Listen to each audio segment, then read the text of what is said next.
bora! Então vamos aqui, compartilhando aqui com vocês o meu slide, nosso slide. Então, biologia molecular e celular de procariontes, tá? Esses materiais, pessoal, sou eu que faço, tá? Eu não saio pegando na internet assim, não. Sou eu que faço de forma bem didática mesmo, tá? E isso me dá um trabalho danado. Então, quando você for compartilhar com alguém meus materiais, pelo menos manda a pessoa me seguir no Instagram, ou pelo menos seguir no YouTube, homem. Pelo menos isso na minha vida, tá? Quando você for compartilhar os materiais do Biolodúvidas nos grupos aí, vocês fazem meu comercial, tá? Então, gente, sem delongas, vamos para cá, tá? Então, aqui nós temos uma célula procariótica. Célula procariótica, vocês já viram comigo 3 vezes nesse curso, pelo menos falando acerca dela, e inicialmente eu quero que vocês namorem com essa estrutura. Ontem nós falamos que as bactérias pertencem ao reino Monera, reino esse que pertence, essa denominação reino, ela não está sendo tão usada dias de hoje. O que nós utilizamos é a expressão domínio.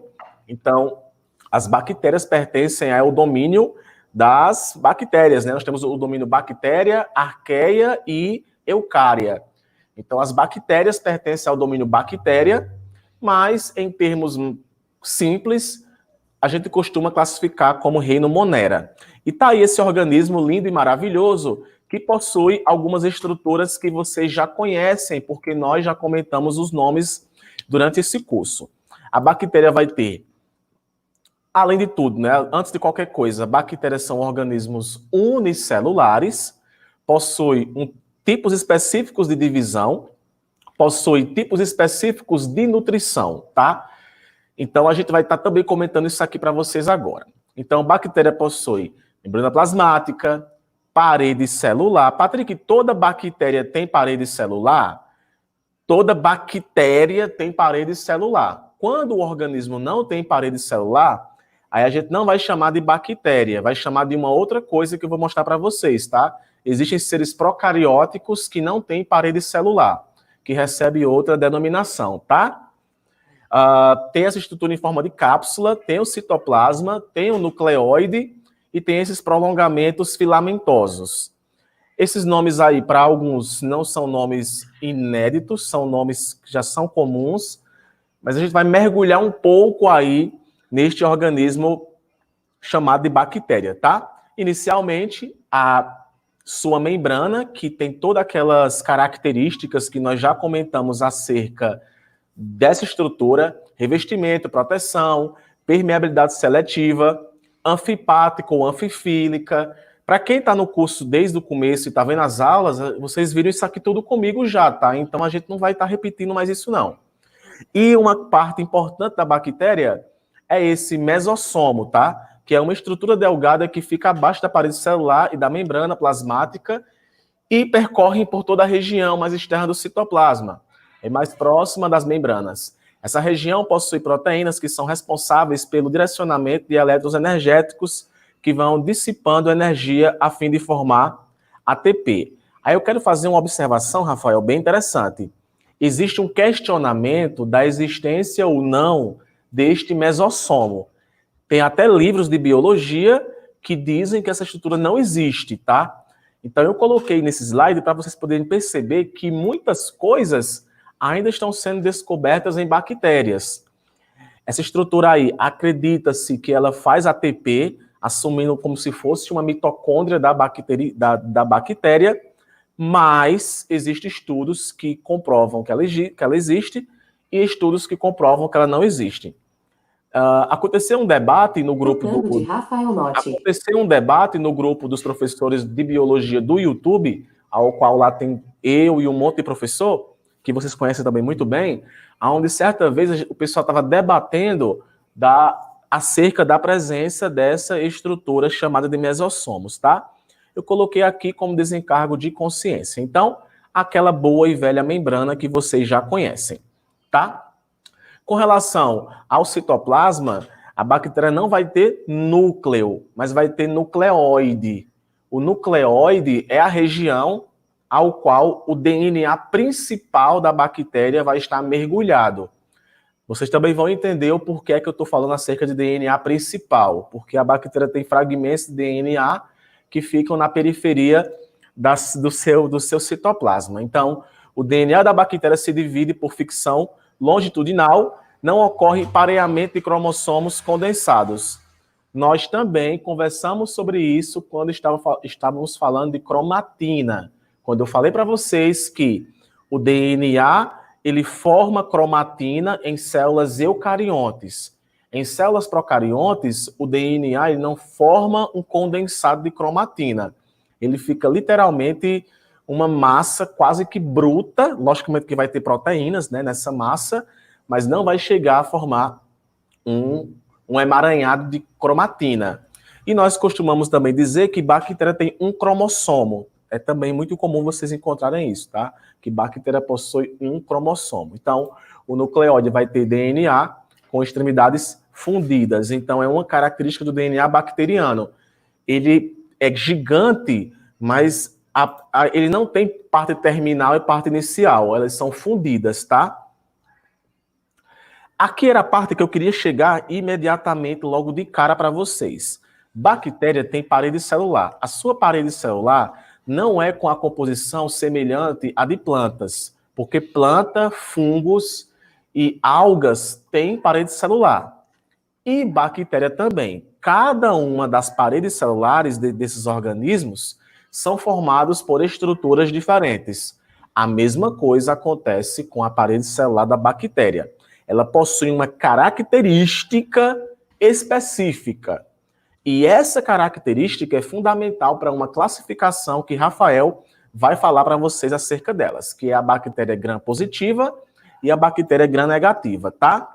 Então, parede celular, micoplasma, que é o nome dos organismos procariotos que não possui parede celular, tá? Então, micoplasma não tem parede celular.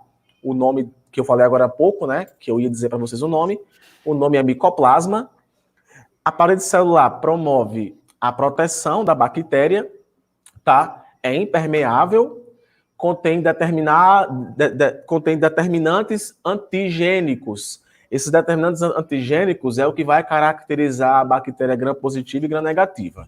E aí eu vou deixar com o Rafael explicar para a gente aí o que, afinal, é esse lance de gram-positiva e de gram-negativa, meu amigo Rafael. Beleza. Então, vamos lá, galera. Primeira coisa que é o seguinte, eu poderia aqui simplificar essa explicação sobre bactérias gram-positivas e gram-negativas da seguinte maneira. A bactéria gram-positiva tem uma parede de peptidoglicano muito extensa, né, muito grossa, enquanto as gram-negativas têm uma parede de peptidoglicano muito fininha, tá? Mas não é somente isso, tudo bem? Nas bactérias gram-positivas, a parede celular é o principal mecanismo de defesa dessas bactérias, tá? Afinal, pelo fato dessa parede celular ser um pouquinho mais espessa, né? A quantidade de peptidoglicanos nessa parede ser muito alta, isso faz com que essas bactérias tenham ali na parede celular o seu principal mecanismo de defesa e obviamente, o principal mecanismo na qual faz com que elas possam sobreviver por mais tempo. No caso das gram-negativas, a gente também tem a ideia de que, pelo fato delas não terem essa parede de peptidoglicano, né, essa parede celular muito espessa, elas são bactérias pouco resistentes. E quando eu falo resistentes, eu não estou falando de resistência a antibióticos, tá? Que a gente pode falar disso depois.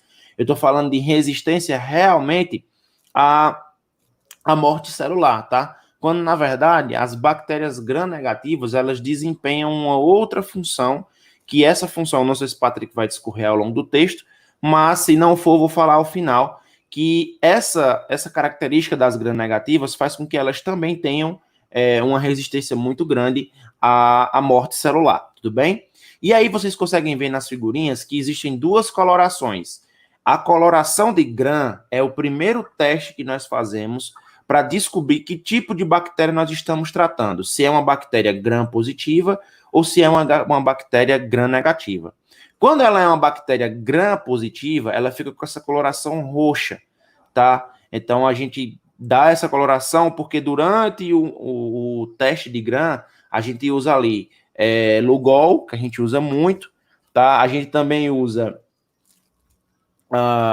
amarelo citrino, a gente usa muito, tá? Durante esse processo. E aí as bactérias gram-positivas, pelo fato de possuírem essa parede muito espessa, elas acabam adquirindo essa coloração de Lugol e acabam ficando roxinhas, enquanto as bactérias gram-negativas acabam por não adquirir essa coloração, tudo bem? E aí vocês conseguem ver, né, que essa parede espessa pela bactéria fornece a ela tanto resistência a agentes químicos quanto resistência a agentes mecânicos. Então, mesmo que haja ali uma prensa mecânica, né, uma força mecânica realmente acontecendo, essas bactérias gram-positivas, pelo fato de terem a parede celular bem espessa, elas automaticamente resistem muito mais facilmente a esses danos, tudo bem? Então, por exemplo, como é que esse dano mecânico pode ser exemplificado? Se você tiver ali uma bactéria gram-positiva e uma bactéria gram-negativa numa superfície de metal, por exemplo, e você vai fazer a limpeza, a fricção mesmo que você exerce tem que ser alta, porque essas bactérias gram-positivas elas podem ficar presas ali naquela superfície, e você remover só as gram-negativas. Então, beleza, né? Peptidoglicano, né, Rafael? É o nome do Exatamente. componente presente na parede celular dessas bactérias. Então, a gente nota que as grãs positivas, como o Rafael falou, ela é formada por uma camada espessa de peptidoglicano. Já as grãs negativas, elas têm mais de uma camada. Tem uma camada de peptidoglicano, tem uma camada de lipoproteína, tem outra membrana externa e tem uma camada lipoproteica. Rafael, a minha pergunta é, no caso, a bactéria gram-negativa, ela é mais difícil de ser morta? Não, não necessariamente. Isso vai depender de outros processos que podem acontecer através de mutações, tá? De mutações, de mecanismos de resistência, enfim.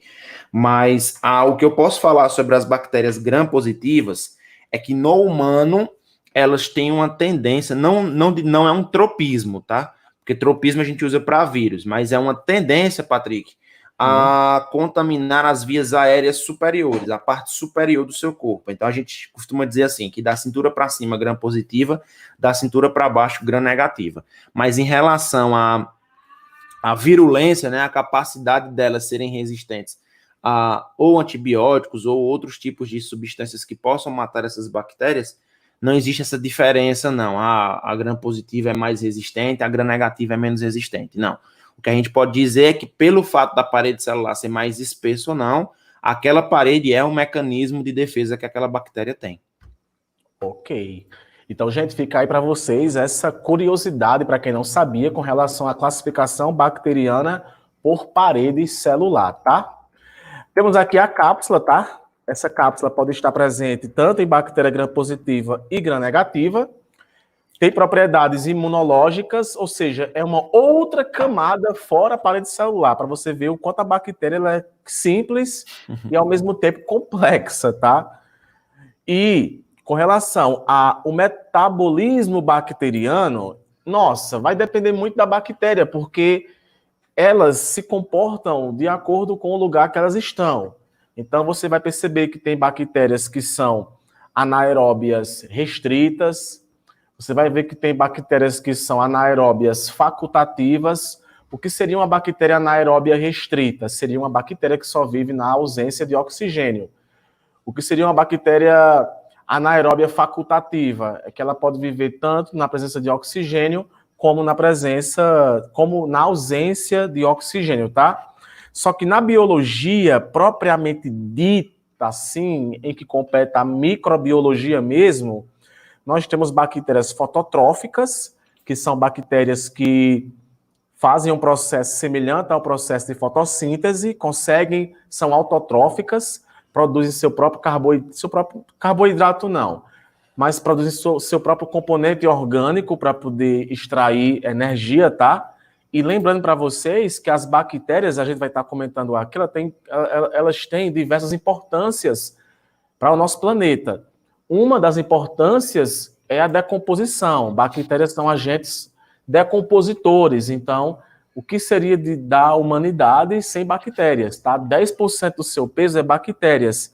Então, a gente está falando aqui de um organismo que, nesse momento, o seu corpo está repleto deles, tá?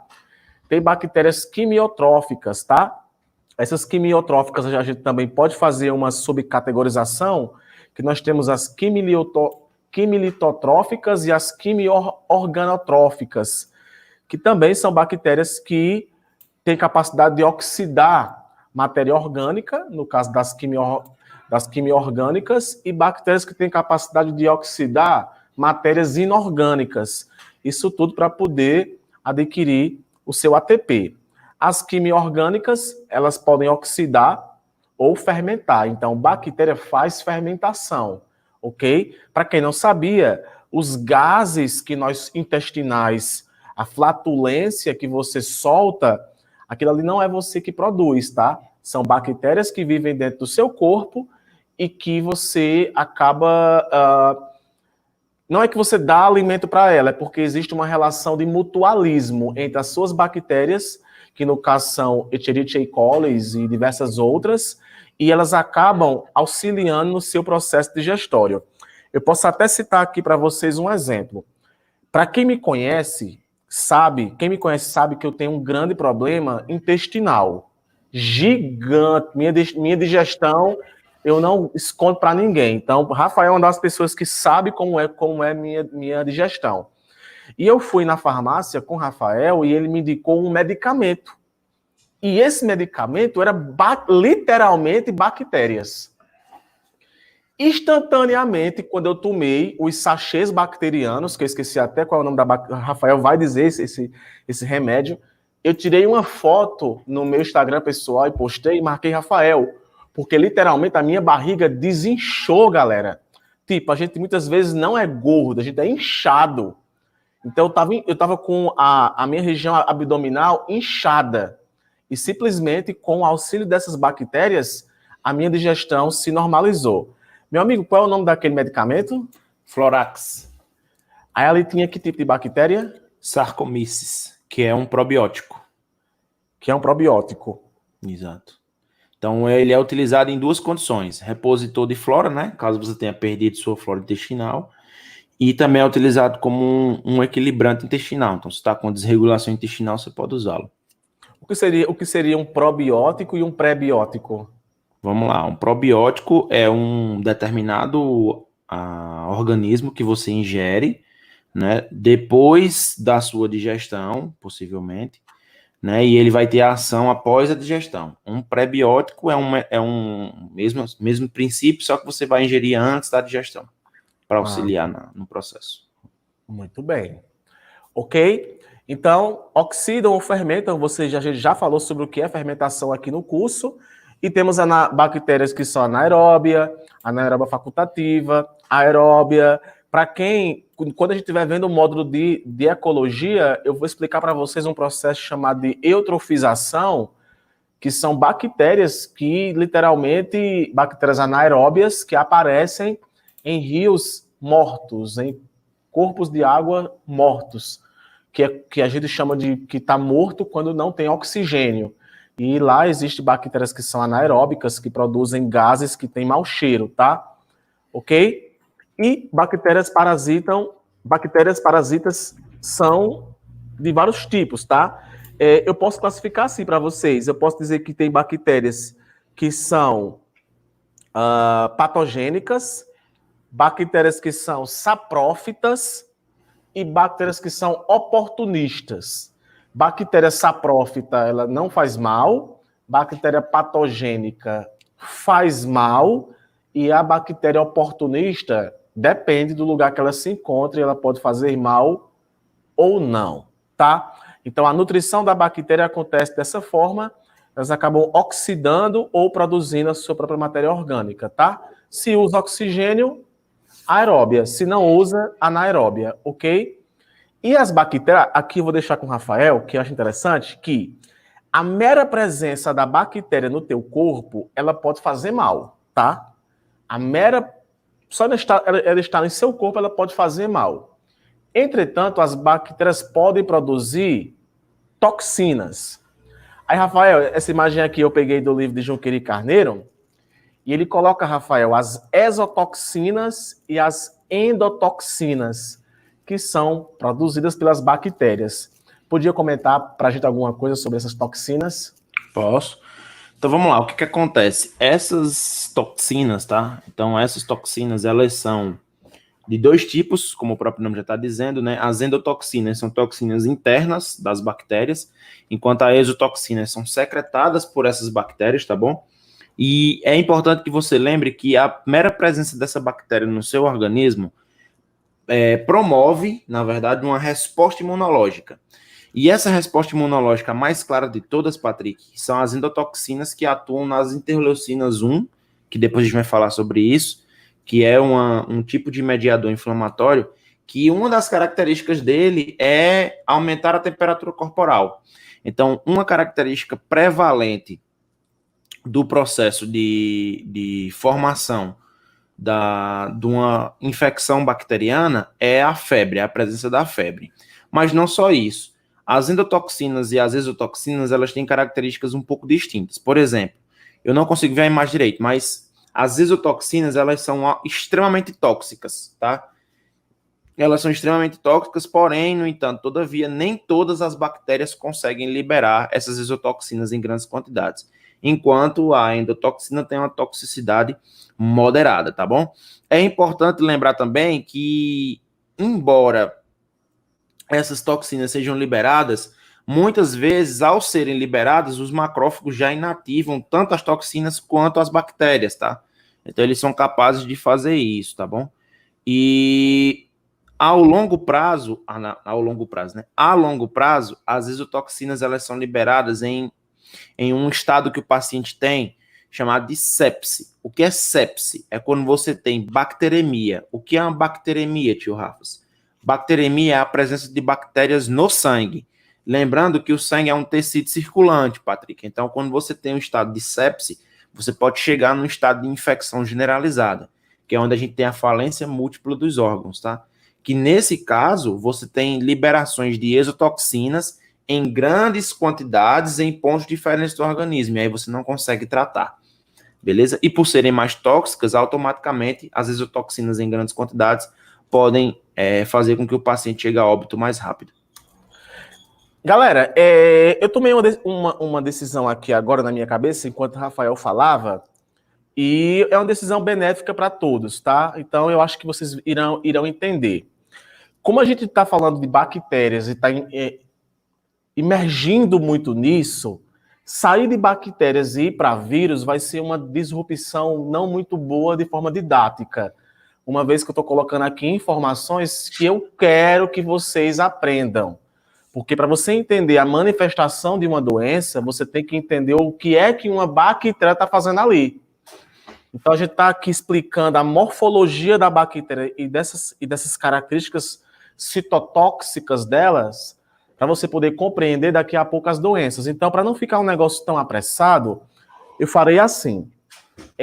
A gente vai dividir essa aula aqui em duas, tá? Hoje eu vou falar só sobre... Rafael, dá certo, né?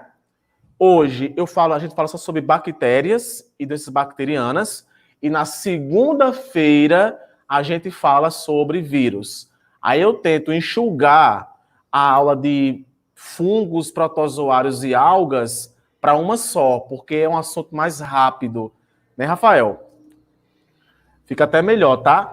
As perguntas podem aí jogar, tá? Então, batido o martelo, vamos falar só sobre bactérias, ok? Então, olha só. A bactéria, galera, ela também tem algumas características bem importantes que conferem a ela tipos de resistência, tá? Uma característica interessante das bactérias é a questão de esporulação. A bactéria pode ficar na forma de esporos. E esse esporo ele pode permanecer ali em latência durante bom tempo. Então, de repente, a bactéria não encontrou condições para sobreviver naquele ambiente e ela entrou nessa fase de latência assumindo uma forma de esporo. Olha que legal. Então, a gente percebe que ocorre algumas invaginações em sua célula, tá? Acontece a perca de água e cria-se como se fosse uma casca protetora do material genético da bactéria. Olha que interessante. Que é, no caso, esse material genético é o que mantém a integridade da bactéria. E ela acaba assumindo uma forma de esporo. Mas isso não acontece com todo e qualquer tipo de bactéria, tá?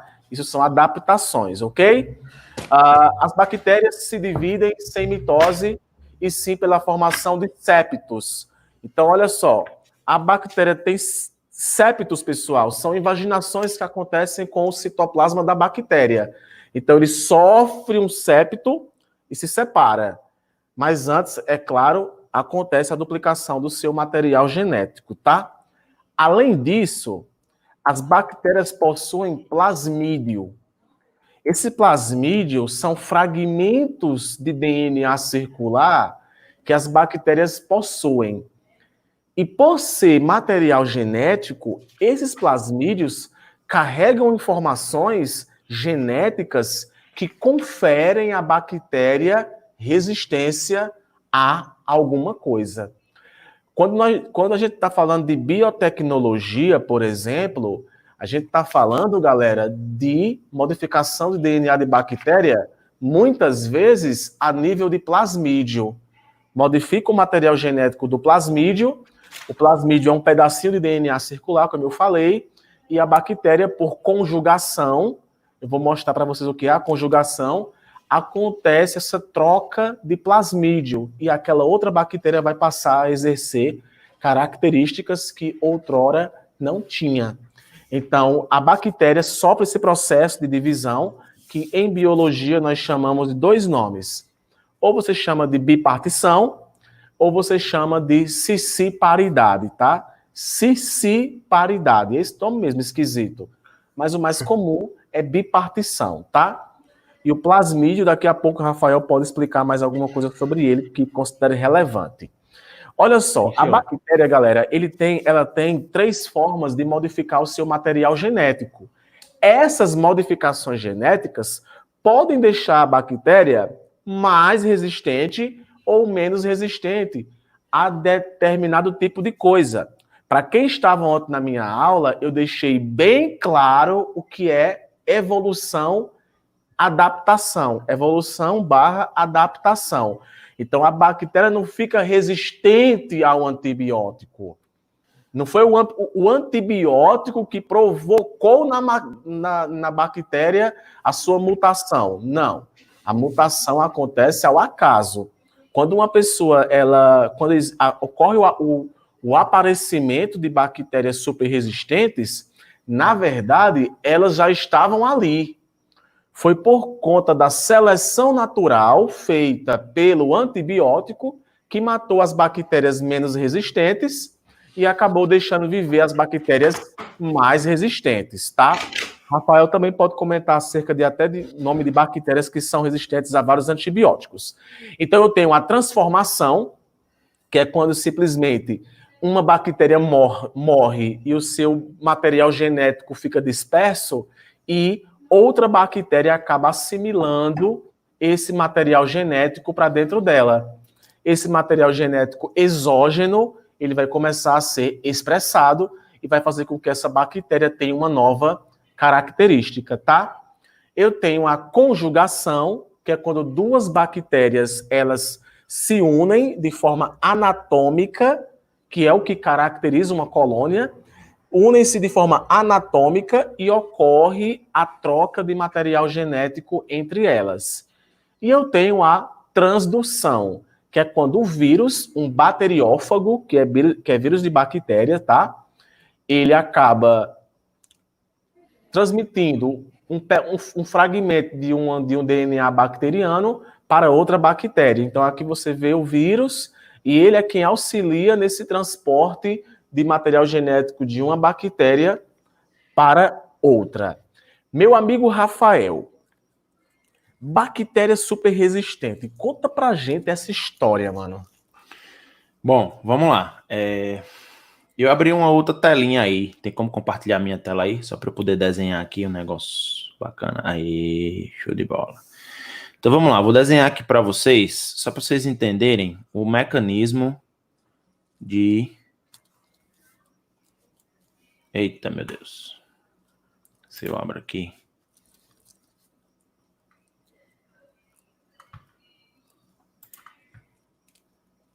Espera ainda, viu? Estão me ouvindo? Tô ouvindo. Vão colocando aí as perguntinhas. De Rafael Lotti. Quem não deixou o like, deixa o like, tá? Espera ainda, viu? Termina, Patrick, termina aí a explicação, por favor, enquanto eu conserto essa parada. Pessoal, só para terminar aqui, as bactérias, elas podem ter morfologias, tá? Aqui é uma forma didática, porque existem também outras formas de bactérias, tá? Bactérias redondas eu chamo de cocos, tá? Esses cocos, eles podem assumir várias formas. Eu tenho aqui o diplococo, que são 2 cocos juntos. Aí eu tenho os streptococcus, que é quando os cocos estão enfileirados. Eu tenho os staphylococcus, quando os cocos estão um sobreposto ao outro, um em cima do outro, tá?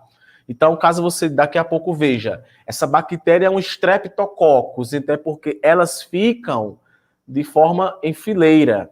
Essa bactéria é um staphylococcus, é porque elas ficam umas sobre as outras, tá? Ela também pode assumir uma forma extremamente flagelada, tá? Cheia de flagelos que vão auxiliar ainda mais na sua locomoção.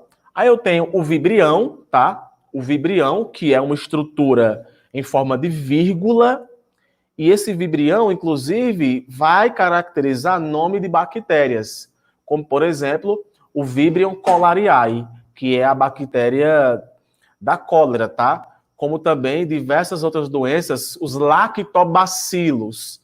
Lactobacilos. Aí eu tenho bacilo. O que é o bacilo? O bacilo é a forma que a bactéria assume, é uma forma de bastão.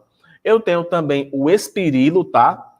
Que é uma bactéria um pouco alongada, e essa alongação da bactéria tem flagelos em suas terminações.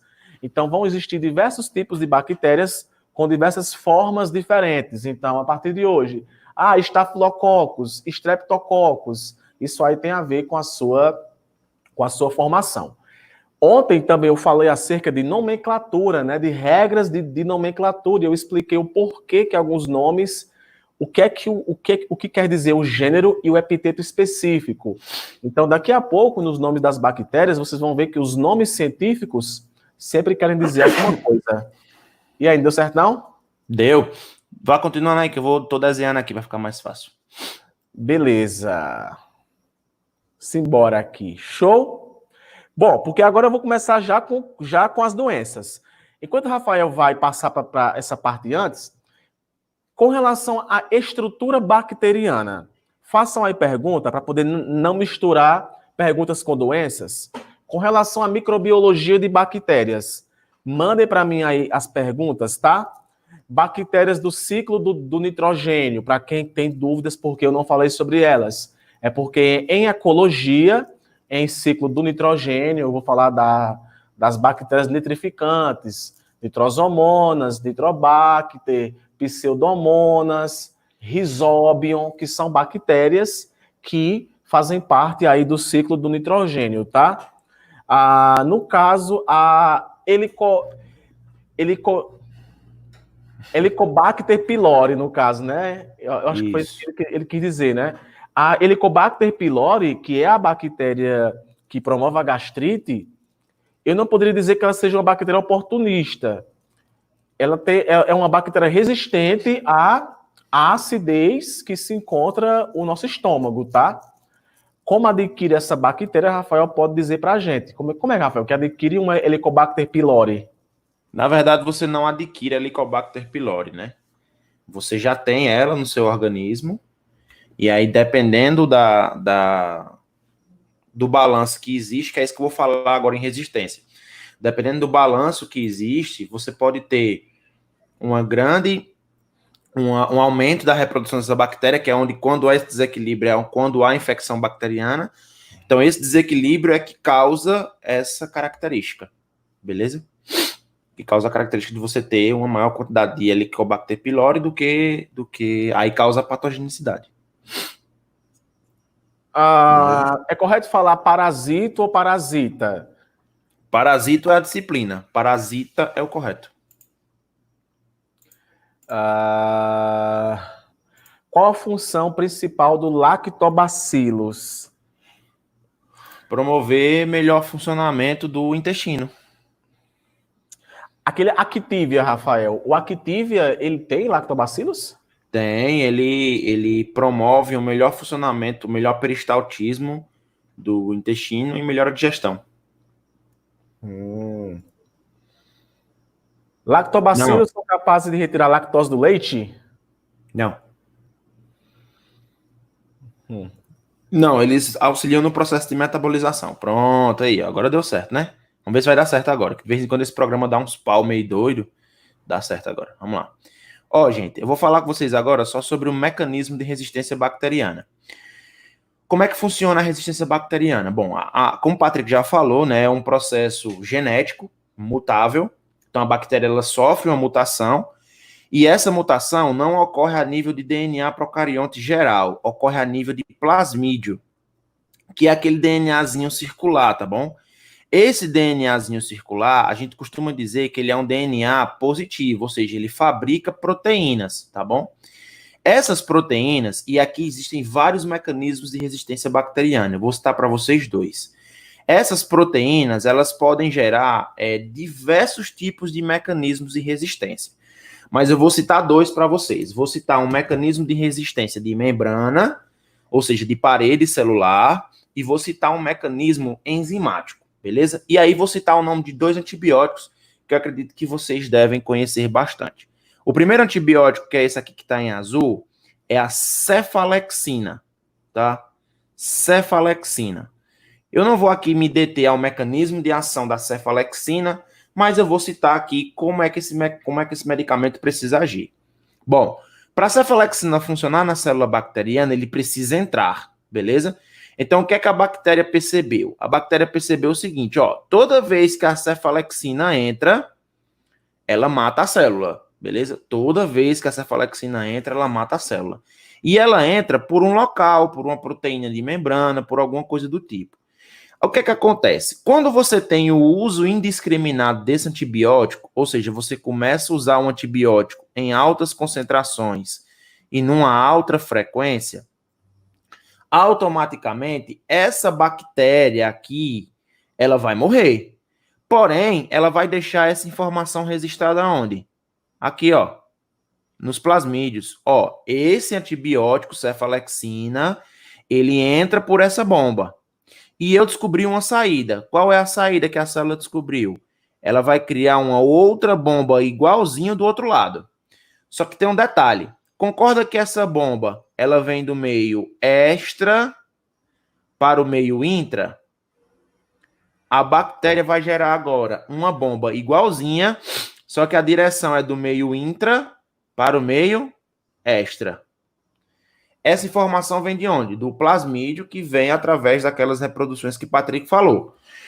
Então, a bactéria nova, que adquiriu esse plasmídio de resistência, estava lá no meio, né? Estava lá no meio e tal. Essa bactéria aqui morreu, outra bactéria foi lá. Conectado no momento a Rafael Notti. Beleza, Alexa, já entendi.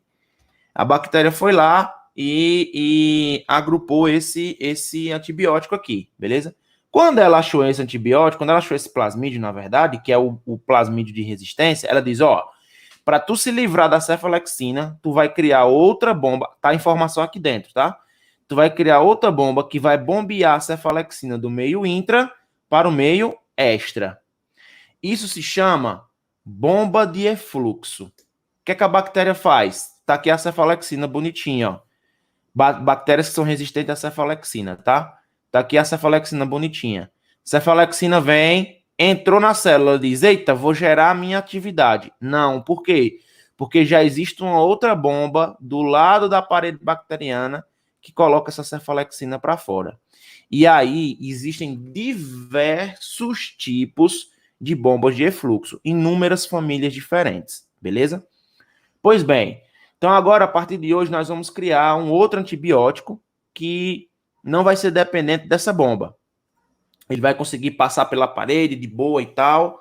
E aí eu vou falar desse antibiótico que acho que vocês conhecem, chamado amoxicilina.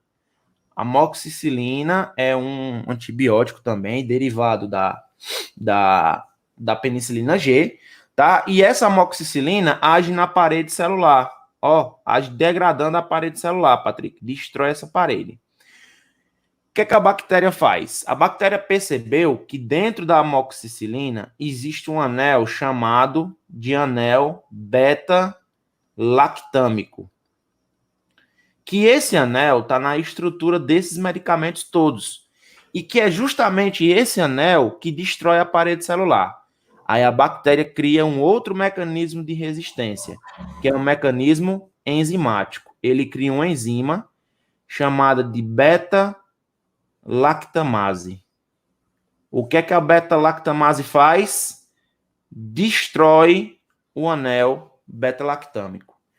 E esse anel beta-lactâmico, por sua vez, destruído, inativa a atividade da amoxicilina.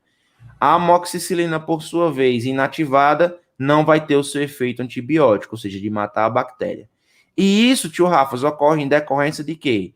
O uso de altas concentrações dos antibióticos e aumento da frequência de uso desses antibióticos. Então, quando você usa o antibiótico de maneira indiscriminada, ou seja, quando você não respeita os intervalos corretos de tratamento e de dose, você pode gerar uma resistência bacteriana, tudo bem? E essa resistência bacteriana, eu preciso dizer para vocês que não é uma resistência curta, ela é uma resistência a longo prazo. Então, você pode transmitir, não é transmitir a palavra, mas você pode transportar essa bactéria multiresistente em diversas situações. Por exemplo, pacientes que estão nos hospitais com leitos com bactérias super ou multiresistentes, que são coisas diferentes, tá bom?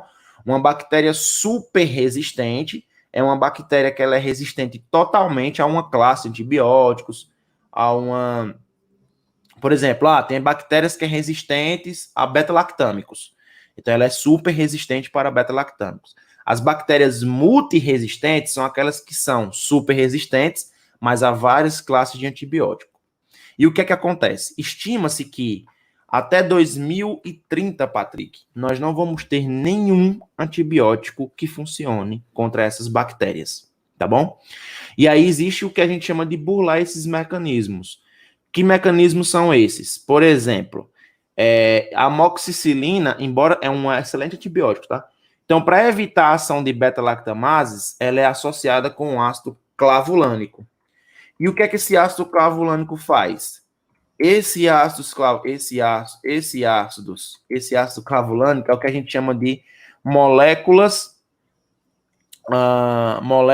suicidas, tá bom? Moléculas suicidas, ou seja, a beta-lactamase, que era a enzima que destruiu o anel beta-lactâmico, ela primeiro se liga no ácido clavulânico e deixa a amoxicilina livre. Porém, nós já temos bactérias com mecanismos enzimáticos adaptados para esse tipo de uso. Ou seja, nós já temos bactérias que são resistentes à amoxicilina associado a um medicamento que é considerado molécula suicida. Uma pergunta aqui, Rafael, que está dentro desse contexto ainda. Pode perguntar. A penicilina age com os mesmos princípios da amoxicilina e cefalexina? Bom, sim, todos são beta-lactâmicos, porém, a cefalexina é chamada de cefalosporina de segunda geração, porque ela também consegue agir em gram-negativa, embora seja em pequenas classes, mas a cefalexina age. A amoxicilina não. A amoxicilina é um beta-lactâmico que é utilizado só em bactérias gram-positivas. O que são as bactérias do QFI? QFI que é muito conhecido, né, mano? Na verdade, QFI são multigrãos. São multigrãos e eles são formados por leveduras. Essas leveduras, que são fermentadoras de lactose, são fungos, na verdade, não são bactérias. Ok, aí gente. Aí pode associar, tá? Aí pode associar. O QFI é uma associação, mas a base dele é mais fúngica. Há quem defenda com unhas e dentes o uso do QFI para a saúde, mano. E Quem defende que produz em casa, que faz em casa o QFI, que dá QFI para todo mundo da casa e diz que é saúde garantida. Eu vou começar a fazer QFI aqui. Vai dar bom para tu, viu? Gente, então vamos lá, né? Doença bacteriana tem várias dessas bacterias, a gente vai estar aqui comentando algumas, tá? Eu vou dar uma de apresentador, tô cansado. Hoje eu vou dizer o nome da doença e vou deixar que Rafael fale, tá? Para vocês da doença. Doença associada à pele, meu amigo Rafael. Nós temos aí a acne, que muitas pessoas não sabem o porquê que tem espinhas, e o famoso 3-sol, né? Que chama 3-sol, que não é ter sol, né? A acne é uma doença promovida pela bactéria Propionibacterium acnes e o ter-sol, que é um Staphylococcus ou um Streptococcus. Sim. É bom lembrar, pessoal, que uma característica importante das bactérias é que para elas se reproduzirem, elas precisam de alimentos, tá? E é bom que você lembre que na nossa pele nós temos alimento de sobra, principalmente pela produção exacerbada de sebo, né? Exacerbada de sebo, uma nutrição muito grande, principalmente no folículo capilar, onde você tem ali grande vascularização. Então, quando ocorre a oclusão desses processos, a bactéria que está lá dentro começa a consumir o alimento que tem e aí gera a acne, tá bom? Já o ter-sol obedece o mesmo princípio, mas o tipo de bactéria vai ser diferente, que é aquela afecçãozinha que você tem aqui no olho, tá? Ela é caracterizada por um ponto purulento que dói bastante, enche o olho, mas com o tempo ela vai sendo sanada, tá bom? E a acne, esse desenvolvimento da bactéria que promove, que faz com que ocorra aquele material purulento, ali é todo um processo. A bactéria ela entra, se reproduz. Então, Rafael, remédio para bactéria, não, remédio para acne. Pronto, era justamente isso que eu ia falar. Muita gente me pergunta sobre a isotretinoína. A isotretinoína, que é o Roacutan, acho que todo mundo já deve ter ouvido falar dele, né? Ele é um medicamento teratogênico, né? Ele é um medicamento teratogênico. E o que acontece? A isotretinoína, ela só deve ser utilizada quando você já usou medicamentos antibióticos sistêmicos, tá? E a isotretinoína, ela tem a característica de realmente secar todas as espinhas, tá bom? Ela seca, ela deixa sua pele lisa, mas em compensação deixa sua pele extremamente ressecada. É um medicamento controlado, tá? E ele age da seguinte forma, ele seca realmente os folículos pilosos, né? Em que se encontra uma massa grande de bactérias. Por isso que a isotretinoína ou Roacutan, ele só é utilizado em casos de acne moderada a grave, tá? Que são acnes muito intensas. No caso da acne simples, você pode utilizar enxofre, a própria pomada de minâncora, que é uma pomada muito, muito boa, muito utilizada, que também promove o ressecamento da pele nesses locais específicos, porém, não necessariamente precisam ser tão agressivos como a isotretinoína. Ter-sol é contagioso como a conjuntivite? Sim, porque na verdade o ter-sol é um tipo de conjuntivite. A conjuntivite, todo mundo que tiver aqui e escutar o sufixo it, é uma inflamação. Então a conjuntivite é uma inflamação da conjuntiva. Só que associada a essa inflamação da conjuntiva, Patrick, nós temos aí uma infecção bacteriana, causada pelo crescimento de estáfilo ou de estrepto, depende da situação.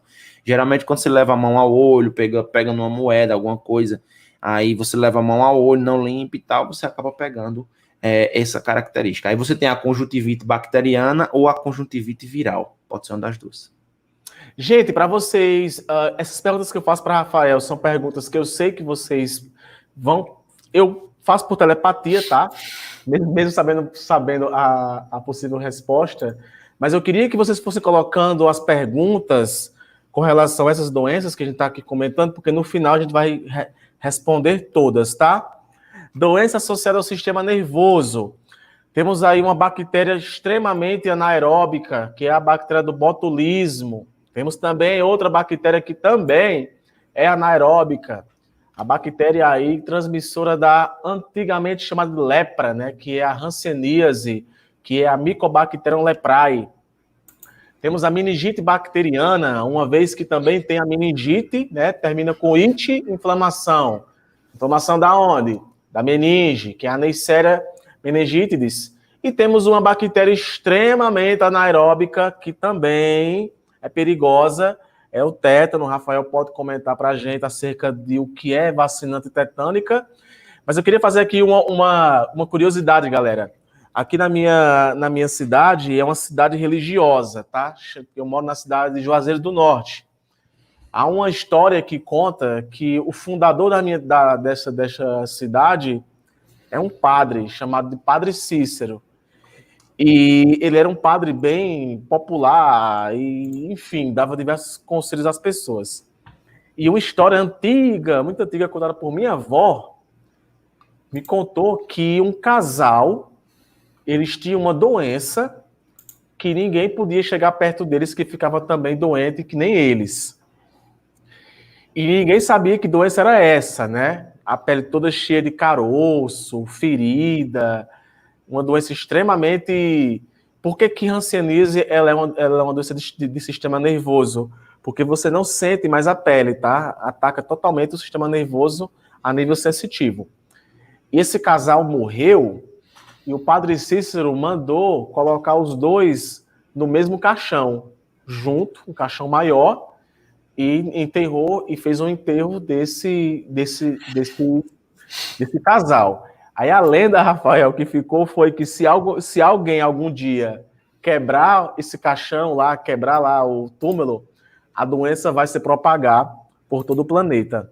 Para tu perceber como hoje o conhecimento que nós temos hoje acerca de doença, eles são fundamentais para desmistificar doenças que já existiam no passado, que era atribuído à bruxaria, à feitiçaria ou coisas paranormais, quando na verdade era uma bactéria, né?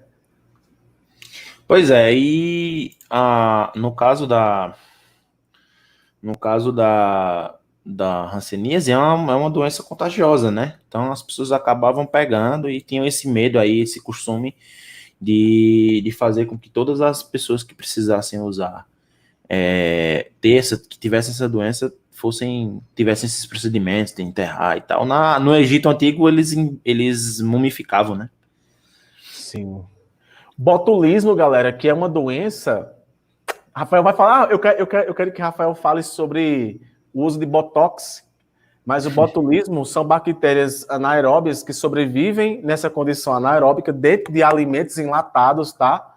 E você, por ingestão, acaba adquirindo essas bactérias que têm como principal característica paralisar o sistema, o sistema nervoso e por paralisar o sistema nervoso, acaba paralisando o músculo. O músculo também fica paralisado.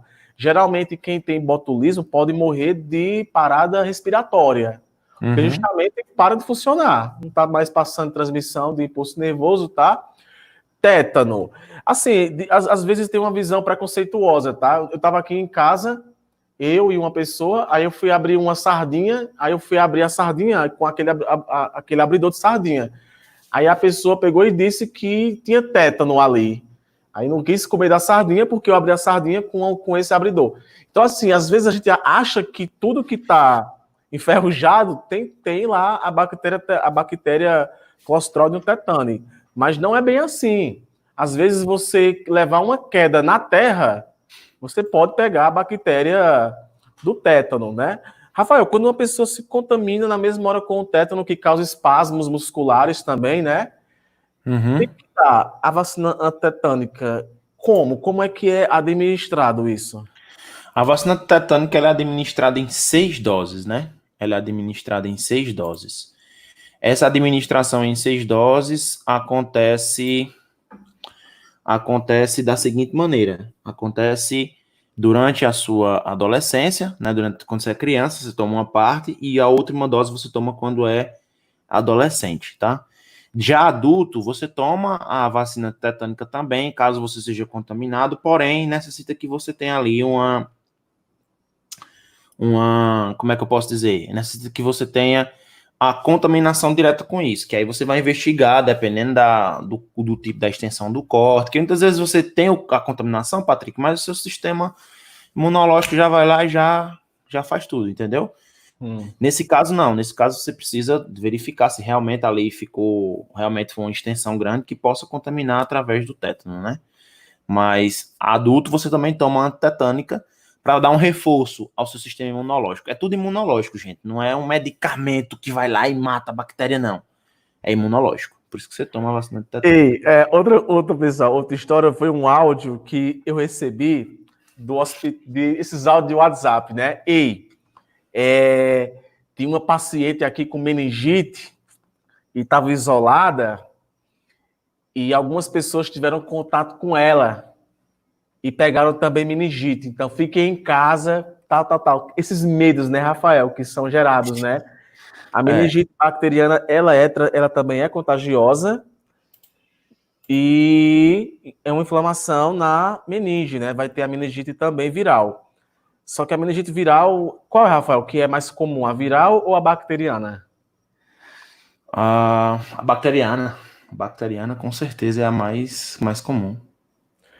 Pessoal, Patrick, quando essas pessoas morrem, peraí, o caixão tem que ficar vedado? Galera, isso aí depende muito, tá ligado, da bactéria do vírus, porque geralmente quando a pessoa morre, é administrar drogas no corpo dessas pessoas que vão matar, de toda forma, vão matar essas bactérias, vão matar esses organismos, tá? Então, não é porque a doença é contagiosa quando a pessoa está viva que vai continuar sendo contagiosa quando a pessoa está morta, tá? Não é assim que funciona. Ok? Bactérias associadas ao sistema digestório. Nós temos aí a famosa cárie, Streptococcus mutans, a cólera, que é o Vibrio cholerae, a disenteria bacilar e a febre tifoide, porque realmente é uma dor de barriga desgraçada, tá? Tifoide, macho. Não, então vai tifode mesmo, porque tifode mesmo, porque é foda mesmo, viu? Galera, eu vou falar de cólera, cara. Uma característica comum da cólera, que é uma bactéria que você adquire através da ingestão de água e alimentos contaminados, geralmente em situações de falta de saneamento básico, e é uma doença extremamente preocupante porque ela é a famosa pó de arroz, porque suas fezes ficam com a coloração esbranquiçada e líquida. Então, você perde muita água quando está com cólera. Então, uma das consequências da cólera é a desidratação. E também, no tratamento, é você ingerir muita água, tá? A cárie, que é uma doença que eu penso que todos já sabiam que era de bactéria. Isso aí são bactérias que já existem na boca da gente, que começam a lesar o esmalte, fraturam o dente e Rafael, costumo dizer que a cárie é como se fosse uma acne bucal. Ela encontra comida, se reproduz, produz ácidos e degrada o dente, né? Todo mundo que se preze deve ter na boca alguma obturação. Se você é mais antigo, você tem uma das pretinhas. Se você já está no 2.0, já tem aquela branquinha já de outra forma, tá? Tenho também a disenteria bacilar, que também posso pegar essa bactéria através da ingestão de alimentos. E a febre tifoide, que é famosíssima, né? A salmonella tifoide. Gente, algumas dessas bactérias que causam na gente disenteria são bactérias de banheiro, tá? Então, quando vocês forem dar a descarga na casa de vocês, eu não sei se vocês sabiam disso, mas a tampa do bojo do sanitário tem que estar fechada. Porque tem gente que parece que gosta de olhar, faz lá um negócio e parece que quer olhar para conferir, para ver se deu certo. Involuntariamente você olha, aí você dá a descarga olhando. Não faz isso não, porque a água lá bate muito forte, então chacoalha diversas partículas de água do sanitário e de repente isso pode acontecer, tá? Eu já vi pesquisas dizendo a quantidade de ingestão de fezes que nós fazemos através da alimentação. Então, a gente come muitas fezes justamente por conta dessas partículas de água no ar, tá? O ideal é que o banheiro de uma casa não fique próximo à cozinha, ok? Rafael, leptospirose. Conhece essa? Conheço. Passava na Globo a propaganda antigamente tava chovendo, aí cuidado com leptospirose e tudo mais e tal. E é uma doença transmissível através da água, tá? a água que teve contato com a urina do rato, tá? O povo fala em rato, mas pode ser transmitido pelo porco também, tá? Olha aí. Pode Que a ser transmitido leptospira pelo porco. interrogas promove aí Exatamente. também inflamações renais. Gente, essas ideias aí que a gente tá falando sobre bactérias e tal, sobre os tipos, os sintomas são clássicos, tá? São clássicos. Febre, muita febre, e uma febre assim ininterrupta, que muitas vezes você não consegue descobrir de onde é que vem essa febre. Depois dessa febre, ela pode ser seguida de choque. Qual é o choque? Quando muitas endotoxinas ou exotoxinas são liberadas, você automaticamente pode ter um choque, que a gente chama de choque bacterêmico. Quando você tem uma grande quantidade dessas endotoxinas ou exotoxinas, e aí seu corpo entra em choque. Porque o seu sistema imunológico, lembre, está trabalhando. E essas reações, elas são clássicas do seu sistema imunológico, tá? Sistema imunológico. E aí, dores, daí dependendo do local onde a bactéria está instalada, né? Você pode ter dores abdominais, dores de cabeça, infiltração pulmonar, enfim, são sintomas que aparecem e cada doença dessa tem características sintomáticas específicas, tudo bem? Por isso que a gente não está relatando tudo o que acontece com cada doença, porque se a gente for relatar tudo o que acontece com cada doença, tratamento, qual o antibiótico, qual o protocolo, a gente vai passar aqui a madrugada todinha e não passa da primeira. Padre, aqueles ratos que tem na minha casa, eu posso pegar para criar? Pode. E lá. Duas doenças aí muito conhecidas, a gonorreia e a sífilis, né? A sífilis. Isso. Gonorreia, Neisseria gonorreae e a Treponema pallidum. Doenças que nós classificamos como ISTs. Aí, meu amigo, bota é pra torar, viu? Porque você, olha só, uma pessoa quando tá com gonorreia, os primeiros sinais são verrugas, tá? Então aparece verrugas na parte na epiderme do braço, pernas, começa esse aparecimento de verrugas.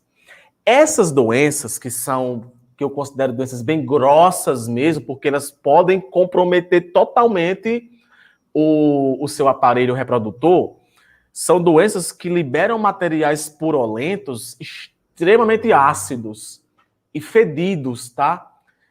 E geralmente quem tem essas doenças, que tem cura, é claro, tá? Ninguém hoje em dia é muito difícil encontrar pessoas que morram disso, mas geralmente a evolução dessas doenças, elas se dão porque a pessoa não busca um tratamento, não busca ir ao médico. Por exemplo, olha lá para sua região íntima, vê que tem alguma anormalidade, algum caroço, alguma vermelhidão, alguma ulceração, que nós chamamos, tá? Ulceração é uma feridinha. E você não se preocupa com isso. E ali, de repente, pode ser uma gonorreia ou pode ser a sífilis, tá? A gonorreia, diferente da sífilis, ela não tem tipos, tá? A sífilis tem tipos, tá? Ou estágios também. Estágio 1, estágio 2 e estágio 3. Geralmente, o primeiro estágio da sífilis são vermelhidões, tá? Inclusive no rosto, na pele, fica um pouco mais vermelho. Aparece caroços também na região genital. E, nesse primeiro momento, tem pessoas que já buscam a administração de antibióticos e ficam melhor, tá? Mas ela pode evoluir para a fase 2, que é um pouco mais, os sinais e sintomas diminuem, a pessoa acha que ficou melhor e depois a bactéria volta com mais força ainda, então compromete ainda mais o aparelho genital. E a terciária, que é mais difícil que alguém chegue até essa fase, jamais eu iria colocar uma imagem disso aqui, porque realmente nem coloque, nem vá pesquisar sobre isso no Google, que é triste o que acontece com o aparelho genital, tá? Geralmente, quem tem essas doenças são pessoas que não utilizaram preservativo, tá?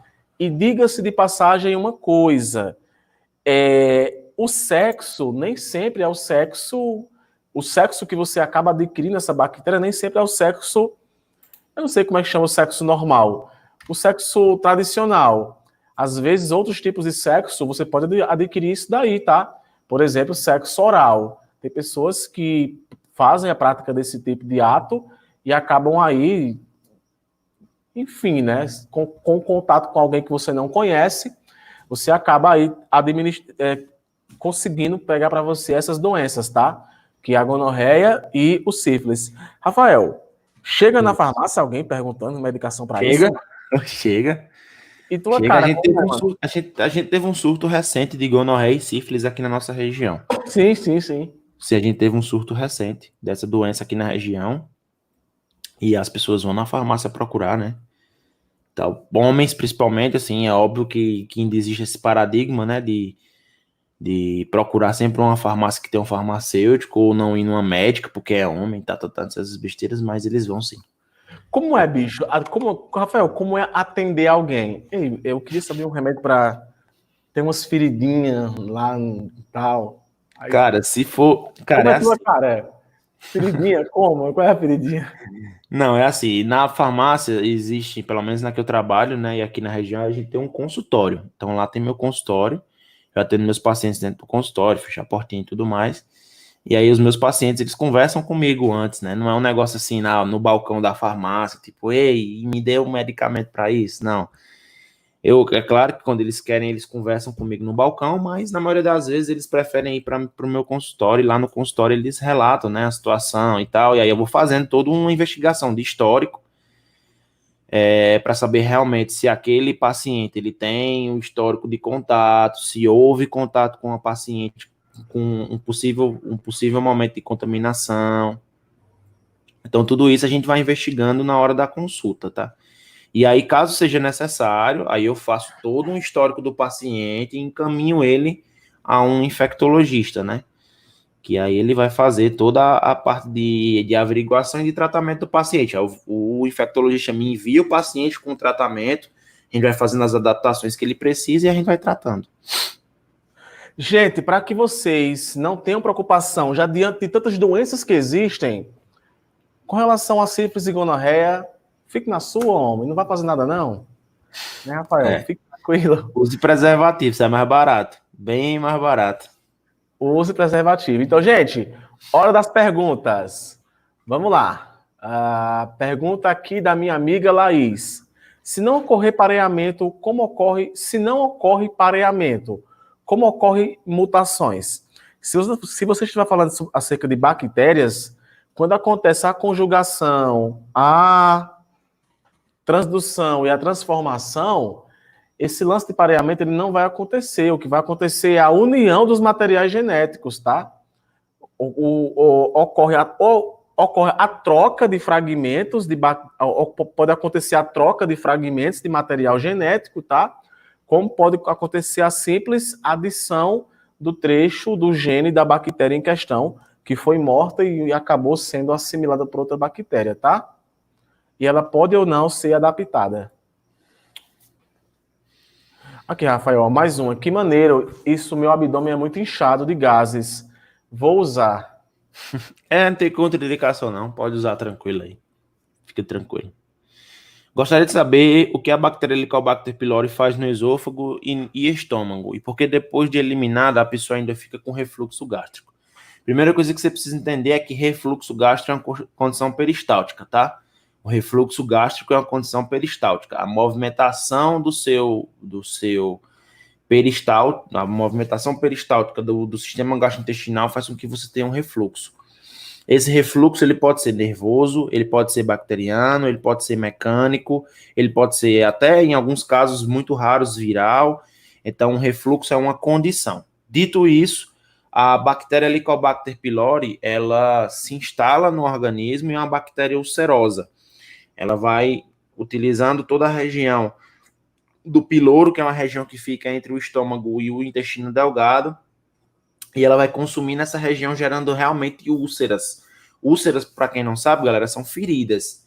E essas feridas, uma vez geradas pela Helicobacter pylori, elas vão ser tratadas ao longo do tempo. É tanto que quando você pega o kitzinho, né, que eu digo kit entre aspas, para tratamento de H. pylori, você pega um medicamento que trata tanto a bactéria, você usa anti-inflamatórios para diminuir a inflamação, e você usa protetores gástricos, como é o caso de esomeprazol, pantoprazol, enfim, esses medicamentos que são utilizados para reduzir a acidez estomacal. Porque o que é que faz doer e aumentar a ferida, né? A úlcera. É a quantidade de ácido clorídrico que você libera, né? A quantidade de ácido gástrico que você acaba liberando e acaba tratando, fazendo com que essa doença se torne um pouco mais prolongada. Isso aqui a gente Já falou. respondi. O iogurte ativo não é de Deus, não. Primeiro porque é caro. E segundo porque não é gostoso. Paz, tá bom? Quem for brigar aí. A blefarite é como inflamar a pálpebra. Ela vai inflamar a pálpebra exatamente igual a acne inflama o folículo piloso da sua barba, ou do seu cabelo, ou do seu braço, tá bom? Ela vai inflamar no mesmo jeito, mas ela é uma inflamação nos cabelinhos, né, nos pelinhos da pálpebra. Meningite bacteriana é a mesma coisa de meningite meningocócica? É sim, tá? É sim. E é uma meningite. Lembrando que a meningite, pessoal, é uma dessas camadas da nossa cabeça. Ela é muito difícil de tratar, porque muitas vezes a bactéria ela é resistente à maioria dos antibióticos, e quando o antibiótico chega lá, a gente evita que o antibiótico tenha ação neurotóxica. Então antibióticos que agem na cabeça são muito raros, muito difíceis de tratar. Nos tempos antigos, pessoas com lepra eram afastadas da sociedade e do convívio com pessoas saudáveis. Elas também recebiam sinos para que quando fossem às cidades as pessoas saberem quem era exatamente. Então, nenhum vírus fica no corpo depois de morto, nem as mais fortes, como a que estamos passando agora, ou outras fortes. Bom, primeira coisa que eu preciso... A gente vai descrever isso em vírus, tá? Mas a gente precisa definir o que é forte. Forte é a transmissão, forte é a sintomatologia, o que é forte? Porque, por exemplo, o vírus Ebola, ele é muito mais virulento do que o SARS-CoV-2. Muito mais virulento. Ele mata muito mais gente do que esse. Porém, esse tem uma capacidade de transmissão mais alta. Então, se você estiver falando de transmissibilidade, aí sim. Em relação ao vírus depois de morto, bom, o vírus ele gera uma resposta imunológica de memória. Então, você vai ter no seu sistema imunológico uma característica de memória. Bactérias podem fazer isso, são mais raras, mas o vírus ele gera uma resposta de memória. Essa resposta de memória, para ela ser gerada, você precisa passar por vários ciclos virais. Que ciclos são esses? Ciclos de latência, ciclo de lisogenia, que são ciclos virais de incubação, que você vai passar e o seu sistema imunológico vai tratando. Para você ter uma noção, em relação ao SARS-CoV-2, 80% da população que contrai esse vírus não desenvolve sintomas graves, tá bom? Desses 80%, os outros 15 desenvolvem sintomas moderados e os outros 5 desenvolvem sintomas graves que podem vir a óbito, infelizmente. Mas em relação à virulência, é um vírus de baixa virulência. Em relação à transmissão, é um vírus de alta transmissibilidade. O grande problema é que nesse momento a gente não tem, é uma doença que está acontecendo e nós estamos estudando a doença. Então a gente não consegue saber mecanismos ideais de transmissão, de transmissibilidade, mecanismos de formação de imunidade. A gente não consegue ter um prazo específico. Por exemplo, gripe, quando você toma a vacina da gripe, você está imune à gripe, aquele vírus específico o resto da sua vida. Esse, como a gente não tem como saber, a gente está meio que perdido aí no mundo, né? Tentando a doença acontecendo e a gente tentando descobrir alguma coisa para tratar. Só para deixar claro, não tem nada que trate diretamente. Bom, a questão disso aí é a transmissibilidade. Por isso que você não pode fazer a aglomeração, né? Ele é muito transmissível, é facilmente transmissível. Ok, gente, mais alguma pergunta? Dou-lhe uma, dou-lhe duas.